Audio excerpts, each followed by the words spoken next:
On behalf of Chinmay Mission Mumbai, I welcome Chinmay Mission Mumbai to Chinmay Vibhuti. Welcome to the Chinmay Samanvay 2015, the gathering of volunteers, sevaks, committee members, devotees, and patrons of Chinmay Mission. Chinmay Samanvay 2015 is extremely special because it marks the beginning of our tribute to Pujya Gurudev in his centenary year.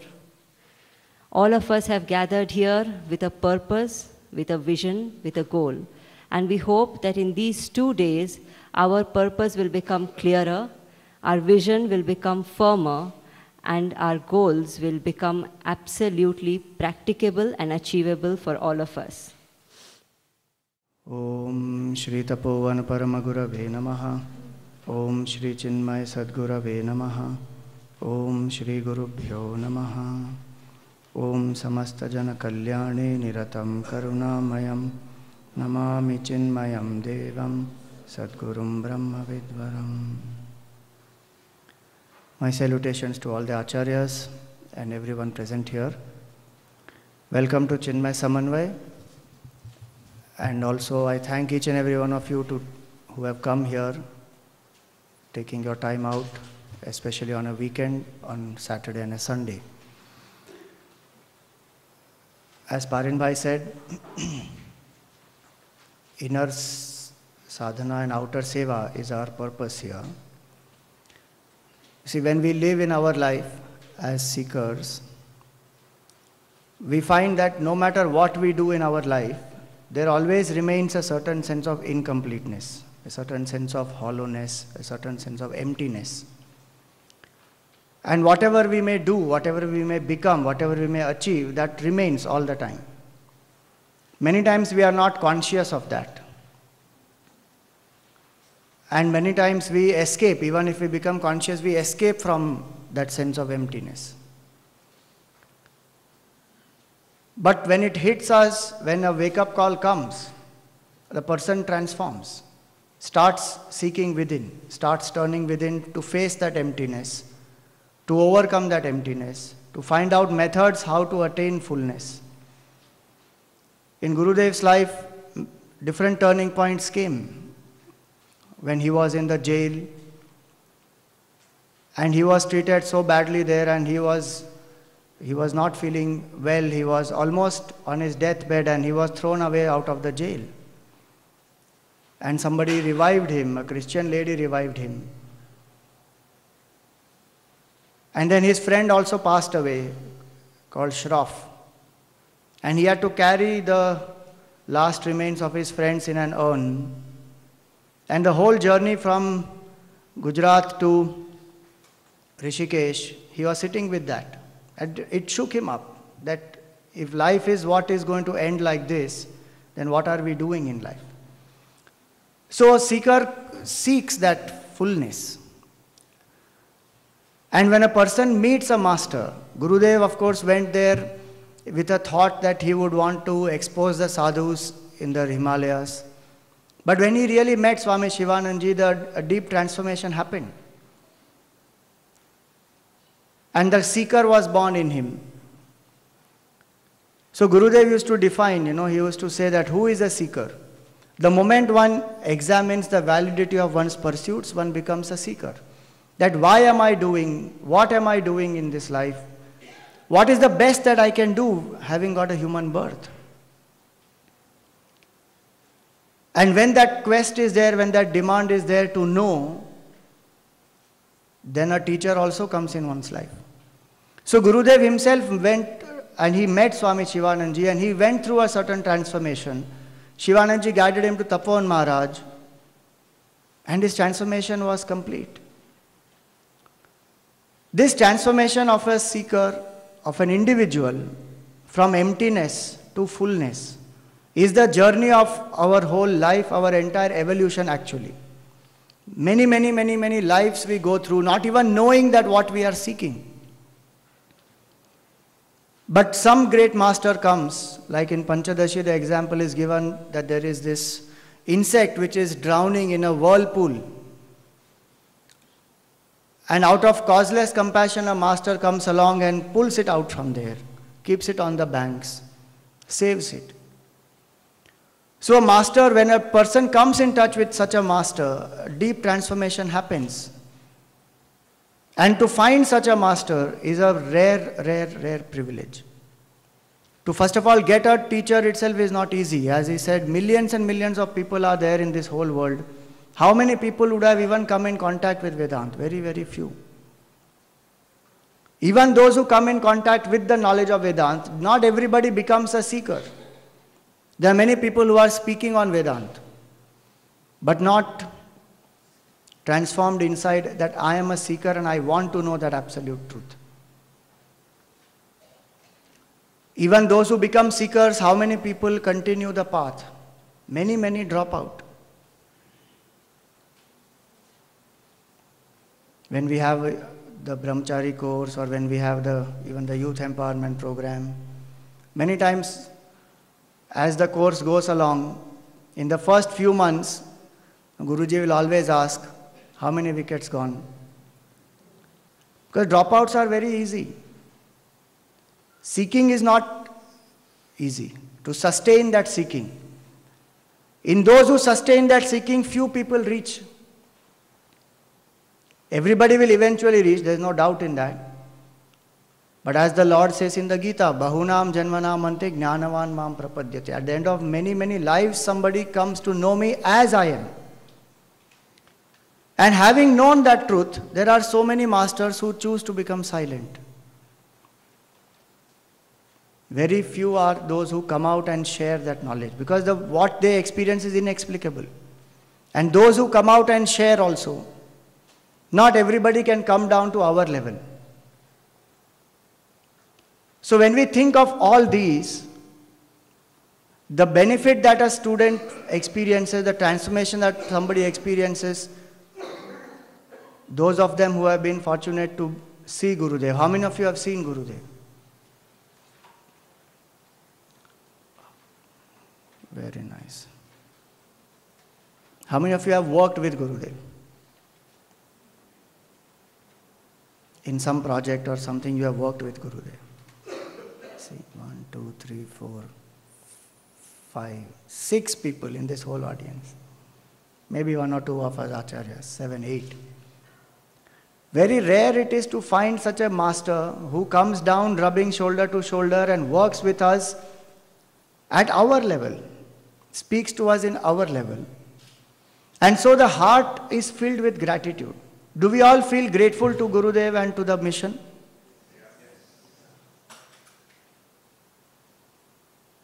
Yes? That is most important. Most precious is that bhavana of gratitude, of kritagnyata. And if our heart is filled with gratitude, what all gratitude does? It makes the person from the sense of emptiness, the person comes to that sense of fullness. That's the power of gratitude. One is that a person feels fullness and feels grateful. Gurudev felt so grateful for this knowledge that he felt so complete, he wanted to come down and share. Other is, even if I have not experienced fullness, when I feel grateful to my master, my heart is filled with fullness and devotion. That what all did the master do? You know, many times people ask, why do you need a guru? Somebody asked Gurudev, and he was so quick in his wit. So one youngster went and asked Gurudev, Swamiji, why do we need a guru? And Gurudev said, go and ask the book. Why do we need the guru? So many times we don't even realize that the spark is ignited by the guru. We were not even aware. If we actually think, if a master like Gurudev had not thought to come down, and his Guru Tapon Maharaj told him also that don't go down, you will get caught in karma bandhan. Those who are seekers, they will come to you. But look at his compassion. He heard his master and he waited. But the urge, in his own words he used to say, he went and told Tapon Maharaj that the urge is irresistible. I want to take this knowledge to the masses. Why are our countrymen suffering because of this lack of this knowledge? And he came down. And in the many early days, he used to joke sometimes that in the earlier days, the guru would be in an ashram And the disciples who are studying, they will go around and get the bhiksha and come to the ashram. And he founded that Sandipani Sadhanalaya, and he would say, here we are in the modern age, where the disciples stay in the ashram and Guru goes around asking bhiksha for them. It's a fact. Nobody even believed him that, Sandipani Sadhanalaya, and 5 years of Vedant course he had established there. He said, I want people below 30 years to serve as full-time missionary workers. Nobody believed him, but few people came forward and the whole movement started, and here we are. What a compassion in his heart. The entire platform he set up for us. You and I have to do nothing. If right now we are sitting in Vibhuti, Guruji is continuing that legacy. The entire Vibhuti he created for us. That we can have this kind of training programs, we can keep the vision glowing, we can take it forward. So the Guru actually ignites the spark, where we don't even know that there is a knowledge like this available.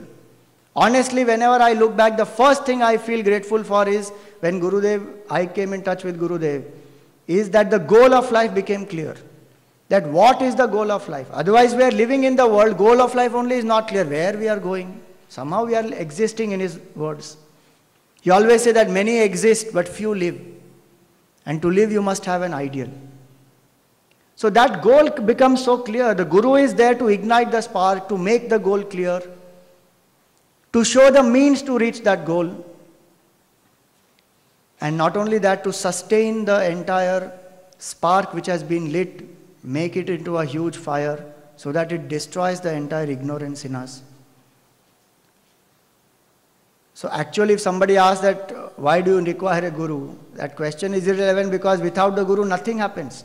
From the beginning to the end, the whole journey is only because of the Sadguru. And so the person feels so grateful that I came in touch with such a master. I am on the path. Each one of us may have different experiences. We are on different levels in our seeking. But when the gratitude feeling is there, then what do we want? We want to do something to express that gratitude and serve the Master. One thing we should all remember, in the Upanishads and in the Gita and even everywhere else, Shankaracharya ji, etc., they write that if we get a satsang of such a great master, it is because of punya, of many, many accumulated lives. But really the fact is, the Guru-Shishya relationship doesn't depend on our karma.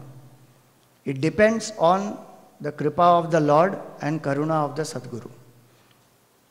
Our karma is hardly anything. It's only the kripa of the Lord that even we have that sadbuddhi to do good karma and to do even punya to get that satsang in our life. So when that kripa of the Lord is there, karuna of the Sadguru is there, and we have experienced it, let us fill our hearts with gratitude first. It is already there. We must invoke that gratitude throughout this year. Every day if I live in that attitude of gratitude, that I have been blessed, so many beautiful things will happen to us. Person who feels grateful will value what one has.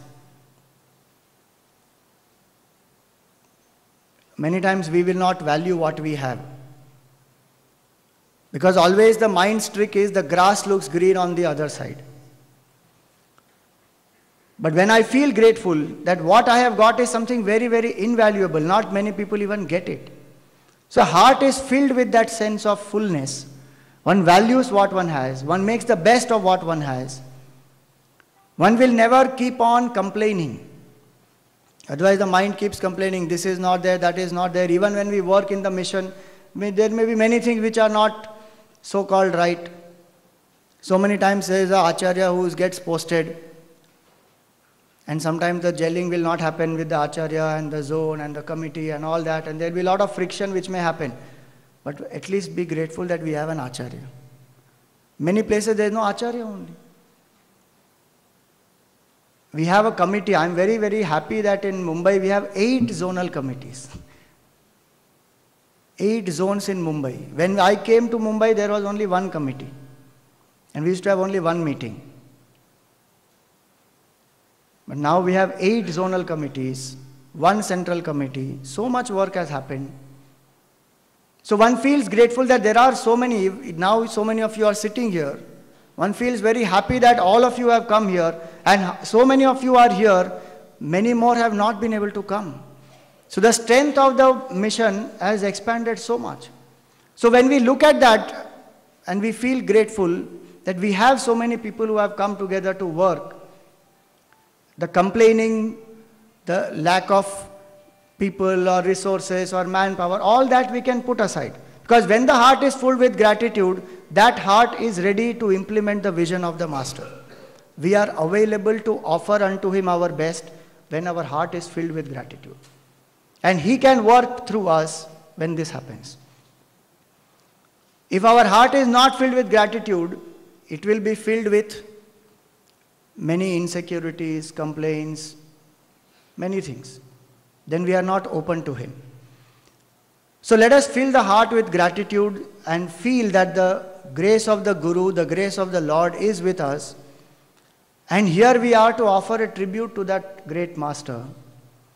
How fortunate that we have this occasion. 100 years of the centenary, of this great Master, his birth. When will be the next big occasion that will come? We may not be there. Bicentenary celebration. 100 years of such a great Master. So we have that great fortune to be able to offer him, because Gurudev gave us his best for so many years, for more than 40 years, in spite of his failing health and so many things. Just imagine one person creating this huge mission. Somebody asked him, Swamiji, how did you create this entire mission? You know his reply? He said, because of my ancestral property. And quickly he said after that, this 2 inches of my tongue, this is my ancestral property. And is it not true?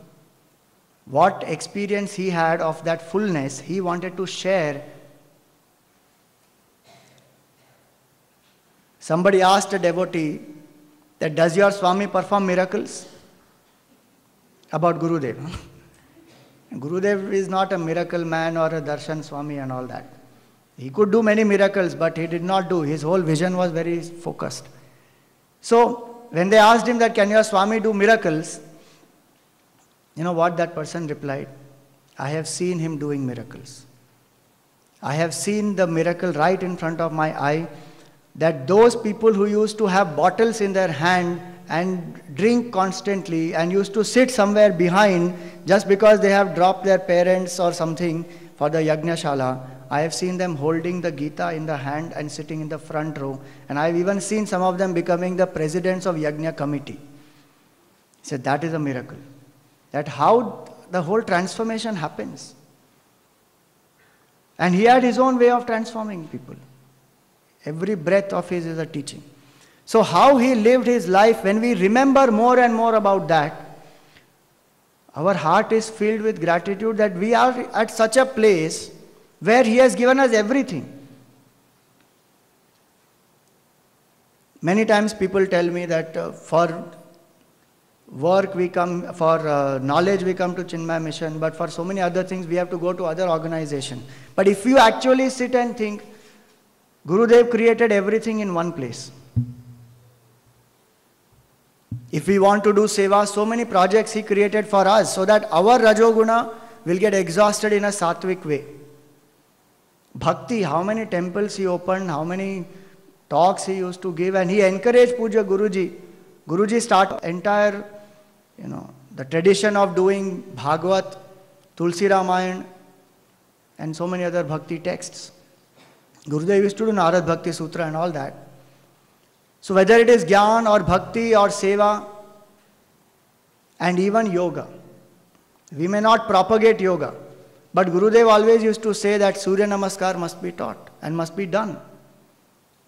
In one place somebody came in Sandipani and asked Gurudev that, Swamiji, I am a yoga teacher, can I teach yoga to these students? If they learn yoga, they will be very fit, they will be this, they will be that. So many things he told. And Gurudev heard everything, and then he told him one statement. He said, all these students are here. They have come here not to twist their bodies, but to straighten their minds. So teach them basic stretching and Surya Namaskar. That's all. That is enough. And if we actually do that much, is more than enough for us in our sadhana. He provided everything to us in one place.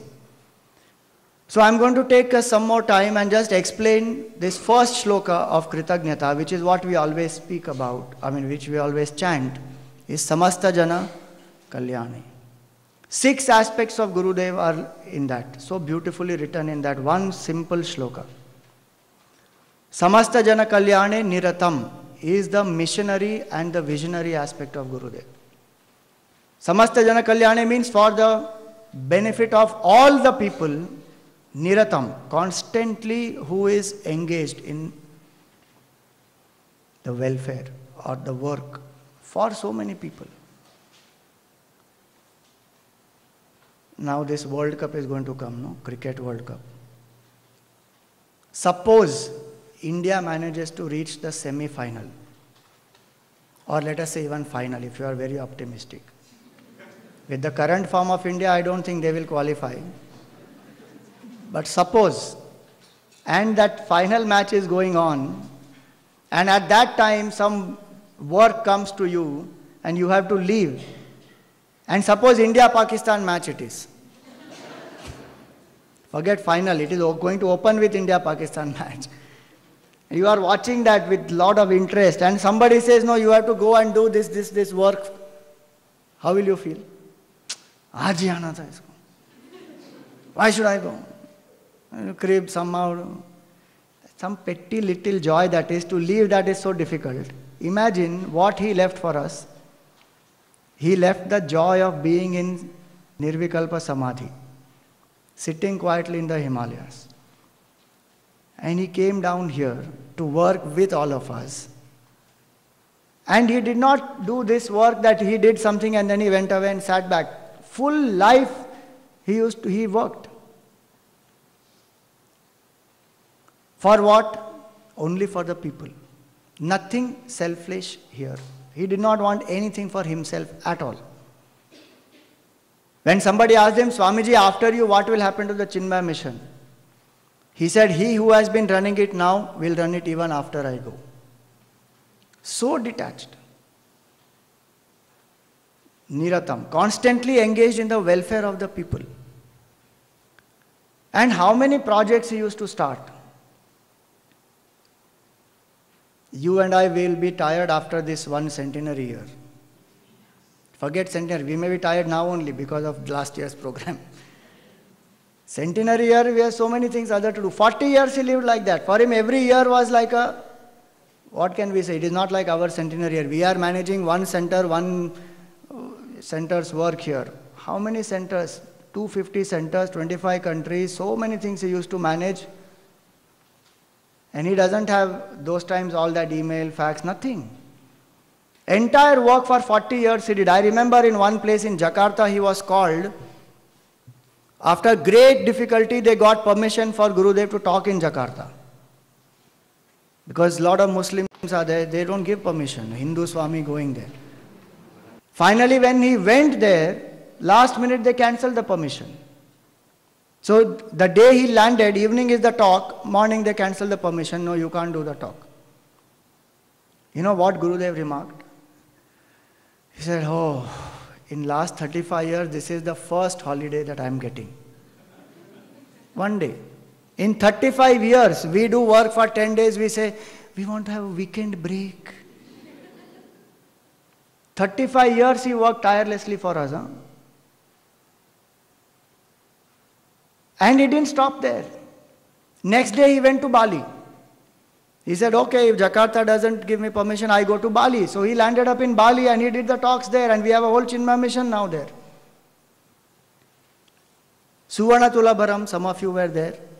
Why was that Suvarna Tulabharam done? That Gurudev does not have to travel so much in his old age and we can have certain gold. He was weighed in gold, so that gold will be put in some corpus and we will have some returns from that, from which the centers can be managed. He did the whole Suvarnatulabharam, got over. People thought now he will rest in Sidbari.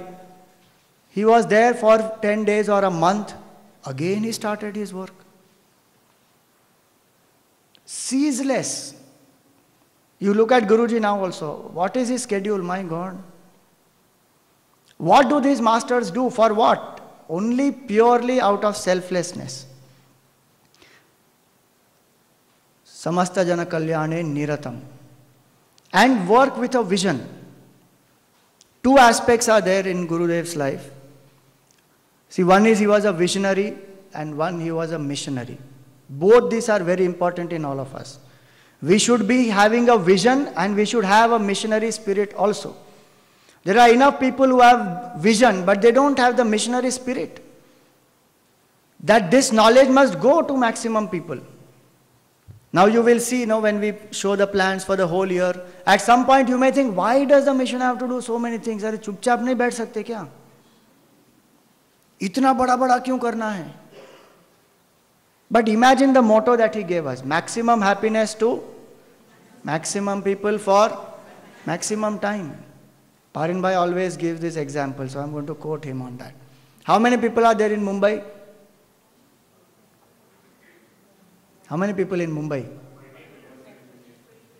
1 crore something? 1.5 crores? How many people we have tapped? 1 lakh? Maybe. Maximum happiness to maximum people for maximum time. That is the motto, and the way he gave that motto, that how much ever we do, it will be less. And if my heart is filled with gratitude, really speaking, whatever we do for that great master and the vision that he had, the Guru can never be repaid. If a mother cannot be, you can't you cannot repay the debt of a mother, how can we repay the debt of a Sadguru? Not possible. So with that bhavana, that whatever I can, I am here to give my best and more than my best, I will keep doing, because he reached out to us. We need to reach out to more and more people. See the numbers you will see here and the targets you will see here. Don't think it is like some multinational company that, within this quarter, this much you have to reach. And it is not like that. It is based on inspiration. To touch the hearts of people. You and I may not even see the impact of that. So many of you are sitting here. Did Gurudev even know that you will be sitting here? He kept on doing his work, the seeds were sown, from there the fruits came, those fruits threw so many more seeds, it went on. Many people ask us, Swamiji, what is the use of doing chick programs? Youth are anyway not there. They are very restless. कहाँ करने वाले हैं कुछ भी? No need of doing any chick. We are happy doing the elders programs and this and that. Bas. But how do we know that the seed is not sown? When we do a chick camp or when we do a, TITI, when we go to a school and we are doing, even if the school gives us one session of TITI, they may not give all the 7. In that one session, when we are talking to children, how do we know that somebody has not taken back 3 values and gone? So many of you sitting here, you may have, yourself have been small when Gurudev was there. I know Abhaji used to tell me that she used to go to listen to his talks when she was small. That time what he said it was a seed which has been sown. And many times after that, so many years pass, one may not have been in touch with the mission. But many people come back. So the seed which is sown, the purpose of our doing any seva and work must be to reach out to maximum people. That's his vision. And he did not have individual vision. I'll tell you 5 visions of his. And this is important for us to know, because many times we don't understand the vision of a master. And this place, Vibhuti, is meant for that, to keep the vision glowing. Gurudev always said that a mission without a vision is a sheer waste of time. And a vision without a mission remains only imagination. Nothing will happen. He created both in us. So 5 visions. First and foremost is the individual vision. He used to say that in 5 years' time, a Narendra became a Vivekananda. Can you not become a Viveki? His focus was first on the individual. I'm just going to show you his own words so that we become very clear. These are his 5 visions. One is the vision for the individual. Second is the vision for the organization. Third is the vision for the culture. Fourth is the vision for the country. And fifth is the universal vision. Such a great master, how he lived his whole life. The entire other 4 depend on the first one, the individual's vision, and he started it because of that. And throughout his life, he kept emphasizing on that. Even in the UN address, he said individual transformation leads to, individual perfection alone leads to world perfection. So what did he say about the individual? So he said, before we are concerned with others, whether they are coming to the yajna or study group, we have to make an annual report of our own improvements. How much have you progressed in these 10 years? How much you and I have improved ourselves? In 5 years, an ordinary Narendra became a Vivekananda. Have you at least become a Viveki? How many of us here attend a study group? Very good. How many of us take a study group? Very nice. You know, in Gurudev's time, there was no study group Sevak training program. He started the mission, the whole platform. He said, Kindle life, Bhaju Govindam, Tattva Bodh. 3 books, who has studied, must start teaching Kindle life. So you you study and you teach and you serve. These are the 3 methods he used to tell us. That study and teach, that will keep us anchored into the vision, and our sadhana will become deeper. Can you imagine the trust that he had on us? That just doing 3 books, you can start a class under Chinmay Mission banner. He never said that pata nahi kaun se log honge, kya samjhenge, kya batayenge logon ko. He trusted. That is the, faith that he had in the Shastra and in the Lord's glory and his selflessness. That he said, you start. And today, after doing many texts also, people say, no, I'm not confident.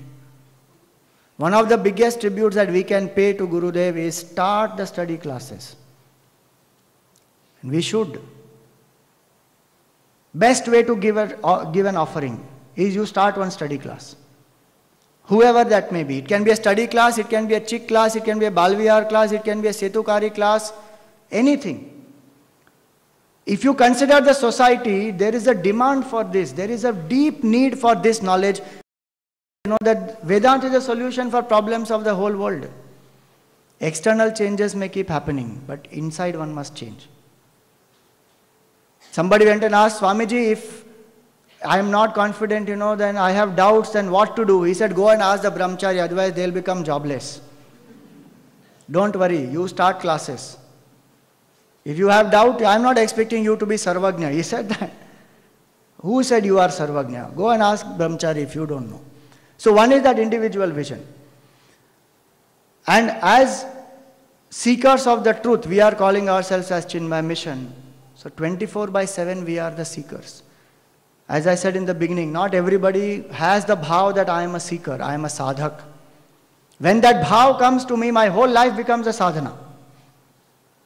In one place, Gurudev did that, He was staying in an army officer's house, and the army officer came from his duty, and he wanted to go to play tennis. So he said, Gurudev, just give me 5 minutes, I will go change and come. Gurudev also used to love tennis. He said, I will go 5 minutes, change and come. So Gurudev asked him, why do you need to change? He said, because this is army uniform, and army uniform has a discipline, and I can't play in this army uniform. And you know what Gurudev said? He said, you are lucky. You have a uniform which you can change. My Guru gave me a uniform which is 24/7. I can't change it. Just imagine what that statement meant, that 24/7 I am a sadhak. I eat like a sadhak, I sleep like a sadhak, I work like a sadhak. If I am working in a team, is this response of mine appropriate to a sadhak? Is what I have to think. So that was his work for the individual, the vision for the individual. And he always said that perfect yourself so that you can help others in perfecting themselves. Members of Chinmaya Mission are not satisfied except by the sunlit peak of spiritual perfection. Such beautiful words what he said. I am not interested in mere buildings and institutions, but in how far each one of us has become an institution of love, peace and service. This is what we need. We may have 8 centers and we may require infrastructure, there is no question about that, so that we can reach out to more people. But this, each one of us needs to become an institution of love, peace and service. That will be our offering. So in this centenary year, to make our sadhana deeper as an individual, I spoke to you about study. Now I'll speak to you about sadhana. What Gurudev said, what Guruji told us is very nice. Based on Upadeshar, he said, Pujanam japa chintanam kramat. This we have said earlier also, but I am reiterating this fact. In some of your zones, you are already following this, which is very nice. Puja. So Guruji said, every Thursday, if you can chant, if you can do every day, nothing like it, the Paduka Puja, which is very simple. Just chant Guru Stotram, 108 names of Gurudev and Chinmaya Arti. That's it. If you can do every day, nothing like it. If not, at least on a Thursday. Once a week, sadhana, that is puja. Second, he said japa. If you like, you can do the japa of Om Shri Chinmaya Sadgurave Namaha every day. 108 times, 11 times, 27 times, whatever you like. Japa. Pujanam japa. And chintanam is reflect on the works of Gurudev. Read some of his books, maybe the Gita. Take that sankalpa that I will study every day some of his works. When one person asked him that, Swamiji, I want to meet you, when will you return to India? Please give me some time. Gurudev wrote back to him saying that my schedule is very, very busy, but till I meet you, you can always meet me in my books. And it is a fact. When we read his books, so inspired one feels. So pujanam, japa and chintanam. If we do this, puja, japa and chintan, what will happen to us? We will be able to anchor deeper and deeper. Our mind will become centered in Guru Bhakti. If you like, you can do anything else also. This is a suggestion from Guruji, because it's a centenary year. You may already be doing some Ishtadevta Upasana or Japa. Please continue. The idea is to get anchored in it. One of the most important things required is consistency. And Gurudev's life, you see consistency, the embodiment of consistency. Can you imagine 40 years and more, a person lives such a disciplined life that every morning wakes up by 3 o'clock, gets up, gets ready, writes letter for 1.5 hours. Such discipline in his whole life, consistently. Morning, evening for 40 years he spoke on the Gita and the Upanishads. No break. Continuously. If that consistency comes in our life, even in one sadhana, suppose I say that I will do Om Shri Chinmaya Sadgurave Namaha. One mala japa every day, nothing else, only that one sadhana. It will get our mind steady, right? So as an individual, that is important. As an organization, why do we even need an organization? Gurudev, in fact, did not want this organization. He said, I refuse to be institutionalized. I am here not to be bound by an organization. So he always said this, that for him the institution or an organization is a tool for a higher purpose. And what is that tool? So he said, Vyasa, Shankara, Buddha, Vivekananda, they all are such mighty men who tried to organize the Sanatan Dharma. one of our weaknesses is that we are not able to work as a team, one Hindu group. There's so many things which are there, so many sects and so many sampradayas and all that. So we are not one. There's no one voice. He attempted also. Vishwa Hindu Parishad was started by him, but it became political, so he distanced himself from it while he was there. So the idea is that an organization is required because we must have discipline in our life. As workers, how much discipline he emphasized. So teamwork is necessary because unity is strength and Hindus must come together and unite. So Chinmay Mission is one platform where he brought so many different people together and he said work together in the yajna spirit. And he had such high standards of efficiency. For the organization, he would give high goals and then committed to that goal, one works together and together we achieve great things. So, for him it was a tool to serve the society in a disciplined way. Imagine the strength of the other religions. Christianity and Islam, one of their greatest strengths is they are very organized and they are united. Anywhere if you see, then when there's discipline, commitment, organization comes together, that strength is there. Even today, if we are sitting here, is it not because of the organizational strength? 8 zones and so many committees and so many of you. There is a strength in that unity. So as an organization, he gave us this very motto. And how to fulfill that motto? So the statement he gave, this Guruji made, and that was approved by Gurudev, to provide to individuals from any background the wisdom of Vedanta and practical means for spiritual growth and happiness, enabling them to become positive contributors to the society. When we are here in this organization, there are a few strengths of this organization which we should know. Because as Chinmay Mission members, this whole year, one of the things that we need to do is, if we are proud of this organization, we will be able to actually go out and speak about it. I don't know which year, one of the years Gurudev called it as the year of contact. 84 or 83, some one particular year. He said this is the year of contact where all of you have to go out and talk about the mission and inspire people to join the mission. So what is the strength of Chinmay Mission? First and foremost is that the mission works for the most fundamental root cause of all the problems. It doesn't work only to solve the effects. It also works for that. So there is a lot of rural development work which Gurudev initiated. Guruji has institutionalized it as called Chinmay Organization of Rural Development. There are hospitals, there is orphanage. But the main work which very, very few people are doing is like Chinmay Mission, what it is doing to bring the knowledge to people. We should know this very clearly. Then we know where we are and what we belong to. I'll give you a simple example. Our Prime Minister has launched the campaign, Swachh Bharat Abhiyan. So then take the jhadu and then go and clean the roads and then take a selfie or take a picture and put it up and yeah, I did this and nominate another 10 people, which is very great. As a movement we do this. That work is visible, right?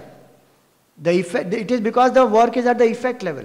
Suppose you go to the schools and teach about cleanliness and make people aware and make them find ways and means not to drop litter. That work may not be visible. There is no tangible result of it, but which is more effective? That's the work which we are doing. If we consider whole Chinmay Mission and the work of Chinmay Mission and Yuva Kendra, etc., definitely at a national level, there is so much of impact which the mission is making, which you and I may not even be aware of, even at the effect level. Number of people who get into depression, number of people who may get into drugs, who get into violence, who get into terrorism. There could be so many people who would not have any direction, directionlessness, midlife crisis. So many of these can happen to people, but because the knowledge is there, that has not happened. So our strength we have to know as an organization, that we work on the root cause, which is ignorance and insecurity. Selfishness. When we have this Transforming Indians to Transform India movement, or Awakening Indians to India, or Art of Man Making quiz, so many of these which are done, the idea is what in that? That the person who has that vision, nation above self, will not act selfishly. Every political party to win the election will say, we will create a corruption-free society. How? To let people go beyond selfishness, is it easy? Only when there is a higher purpose that will happen. That purpose, and an inspiring purpose, that too, Gurudev gave to us. So one is that Chinmaya Mission works at that most basic level, root cause. Second is Advait Vedanta is the strength of the mission. There are enough people who are following so many other paths, and everybody is required. All the paths are required. But the peak, the culmination is Advait Vedanta. And if you remove Advait Vedanta from the Hindu culture, what will remain? One will only think it is a compilation of rites and rituals and traditions and customs. The significance will go away. The core of Hindu culture is what we are preserving, which is what Adi Shankaracharya did, which is what Vivekananda ji did, Samarth Ramdas did. Being an Advaitin is a very, very great strength, and operating from being an Advaitin is the greatest strength. Gurudev operated from there as an Advaitic master. I will come to that in my next talk tomorrow, when I speak. That last word of that shloka is Brahma Vidvaram. It's very beautiful how Gurudev anchored in that Brahmane and he lived in this world. So Advaita is the strength. Sandipani Sadhanalaya is our major strength. And we are so lucky that we are in Mumbai. An ashram is available to us. We should frequent that place. Now we are making an exhibition on Gurudev's life also there. So Sandipani, what was Gurudev's vision is to revive that culture. He established this Hindu seminary. And he used to say very clearly in the convocation address, I remember one place, I was not there to listen to it, but it has been transcribed and given to us when we became brahmacharis. There's a book called Guidelines for Acharyas. In that, some of his convocation addresses to the brahmacharis are there. In one address, he said very clearly that if you are here to seek moksha, go away from here. Sit in the Himalayas. I want Hindu missionaries who will work in the society and revive the Hindu culture. I am not here to create people who will go into samadhi. Very clearly he said. Not that one should not go into samadhi sthiti, but, and he wanted it to be done in every regional language and spread it throughout the country. So many missionaries he wanted to produce. And we started also, Gurudev started. And today I am happy to tell you a few things which Guruji told us. That when Gurudev went to Sri Lanka, to Ramboda, he had said, I want a Sandipani here. In one hill, he bought a hill there. In Durban, South Africa, our Abhedanandji is going to start a Vedant course there. In Orissa, it is going to start very soon now. See, this centenary year of Gurudev is such a beautiful occasion also, and what all work is happening is actually, his vibhuti is unending. So, Sandipani is our strength, the Acharyas are our strength. And each Acharya, just imagine leaving everything they have come. What is the sacrifice that the Acharyas have done? Their families, they have left everything and they have come or not? It takes time to adjust, sit and work together, we have to work. So the Acharyas are our strength, and Mumbai, I tell you, we are really blessed. We may keep wanting more and more Acharyas, but how many Acharyas we already have? And so much of work is happening because of them. So that is our strength. Systematic study, the whole study scheme that Gurudev made. In one organization, you show me a study scheme like that. Even today, it is not there. And the whole mission is scripture based, not person based. That is one of the greatest strengths. Gurudev made us anchored in the Shastra. That's why there is no Chinmaya cult. There is no mantra diksha, there is no kind of a groupism that these are Chinmaya mission people only. Some people feel committed, that's all, but there is no cult. And in fact, Chinmaya mission people you will see everywhere. It has its own plus and minus.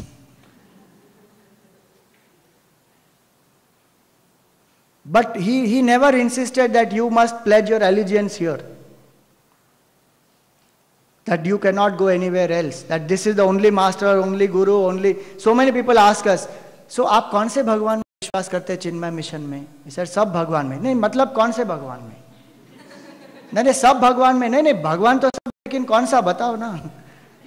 Then we tell them there is Surya temple also, now Matsyanarayan temple is coming up in Chennai, and there is a Ganesh temple and Shiva temple and Devi temple. अच्छा, ऐसा क्या? Okay, ठीक है. They get disappointed. But that's the freedom. He said, you take the Shastra, you read, you walk the path on your own. I am not required. Will anybody say that? People will say, you come to me, you come to me. That's the strength of the mission.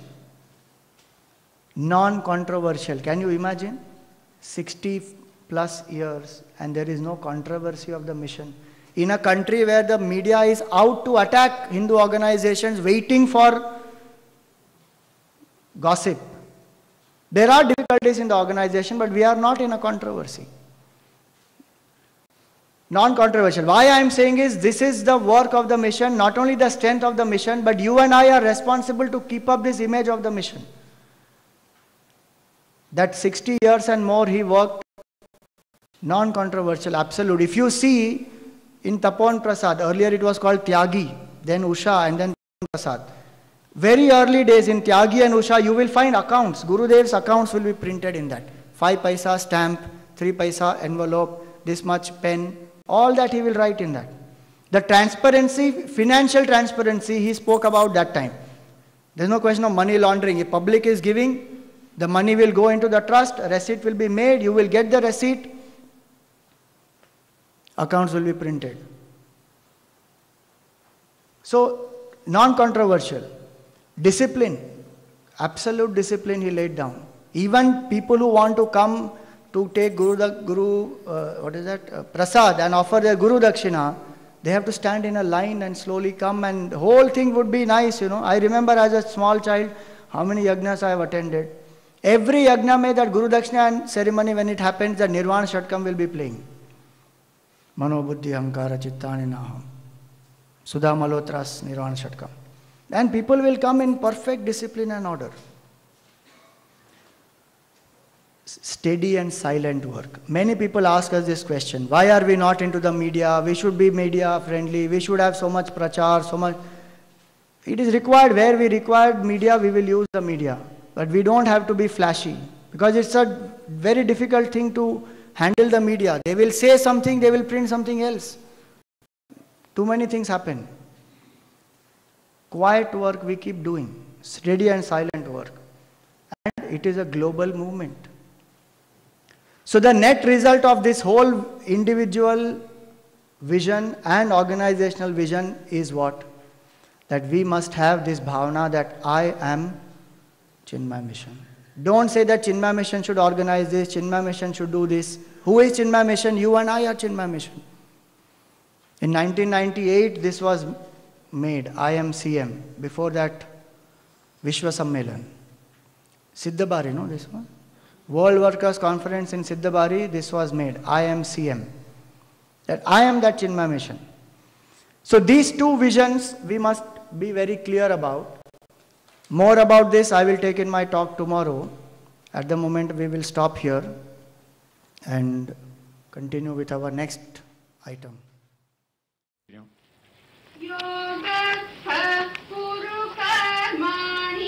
Yogastha kuru karmani Sangam tyaktva dhananjaya Sangam tyaktva dhananjaya Siddhya siddhyo samo bhutva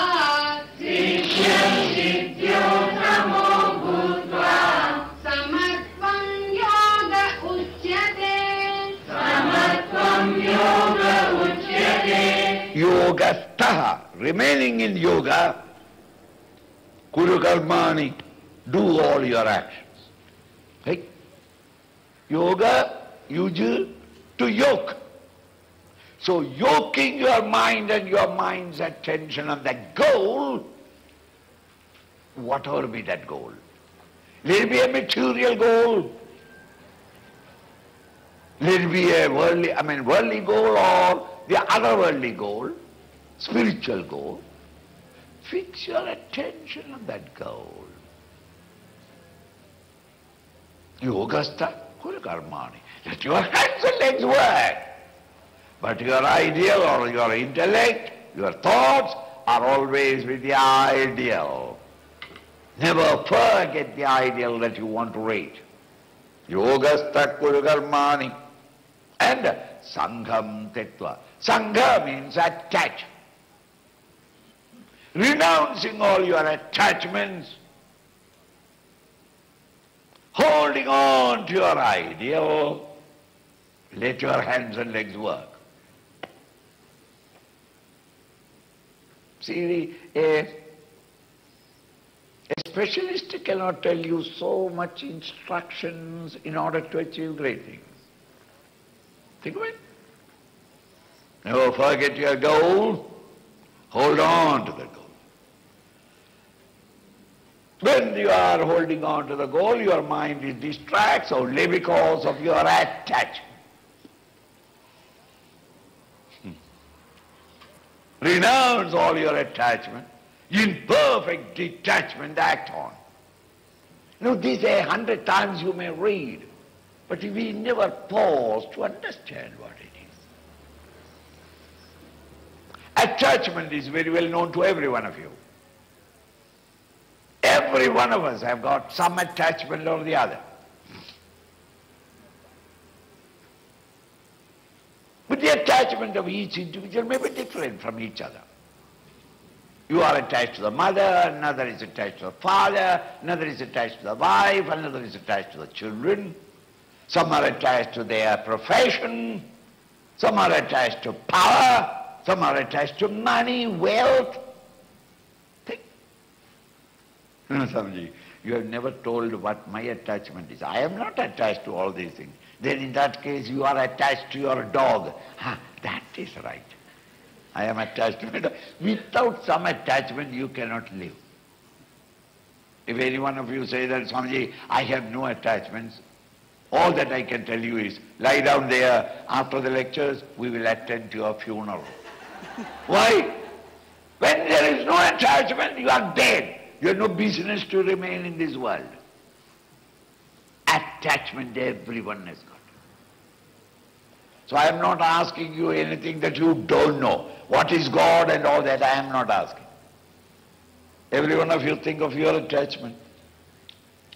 Whatever be that attachment, and try to verbalize what do you mean by attachment. I am attached to my children. Good. I am attached to my house, my furniture, my jewelry, my saris. I am attached to... Any stupid thing, a cat, a rat. And the latest in America is my pet rock. That is the latest. Attached to pet rock. Okay. Every one of you have got attachments. Analyze, what do you mean by attachment? Attachment is a feeling. Luckily it is not physical. If physically you and I are attached to things, you can't move about. Because I am attached to my wife and my children and my property and my factory, my business or my house. How can you move attached? It's not physical. It's the mental. Analyze. What do you mean by in the mind an attachment? A mere thought. A stream of thought by which we tie ourselves to things and beings in the world outside. So when I say that I am attached to mother or father, whatever it is, it means that I am complete only with that being or thing, minus that being or thing, I am the less for it.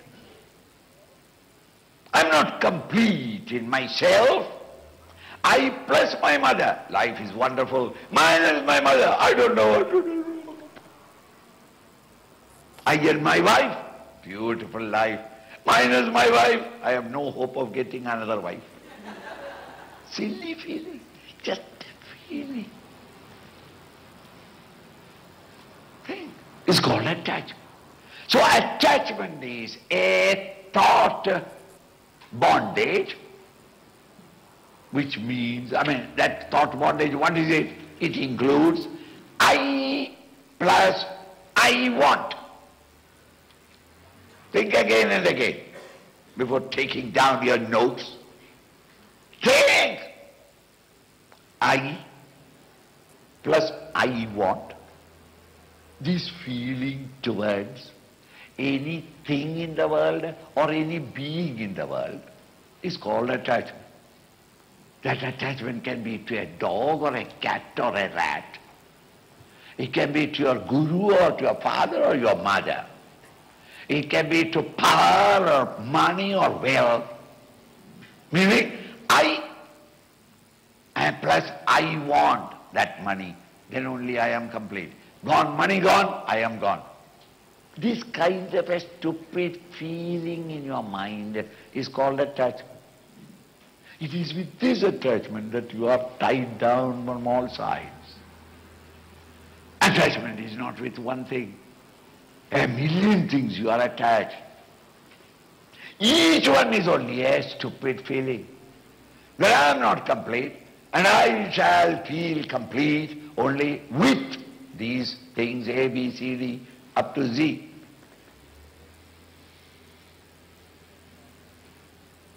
This sense of attachment to be liquidated. Make yourself free from these attachments in the world outside. Eh? This is all that the teacher says. Sangham tektva, giving up all your attachments, all your dependency upon the world outside for your survival, for your completeness. Discover your own completeness and fullness.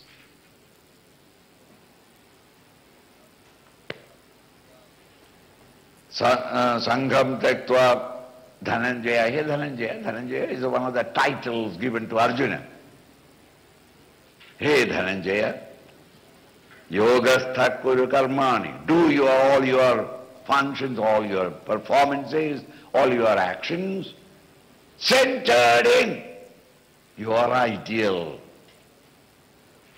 Be it God or an ideal in the world outside. Hold on to it and act in the world outside. Siddhya siddhyoho samo bhutva. And once that you have entered into the field of action, don't you ever get fluttered by success or failure, siddhi or asiddhi. You act on, unperturbed by the various obstacles that might arise in your path. When Mother Ganges starts from the peaks of the Himalayas, she has already decided to go and reach Bay of Bengal. She is flowing down millions of gallons of water per minute. Do you think that her path is red carpeted? This way, please, this way? No. Every square inch there are obstructions. Small pebbles on the roadside, on the bed of the river, gives a beautiful melody, a songful sound from the water rumbling through it. When she meets a little obstacle, she gracefully jumps over it. If that obstacle is a little higher and she cannot jump over it, she doesn't stop there and despair, saying that, what can I do? She collects her white sari and goes around, foam and lather around. Supposing she meets a range of mountains,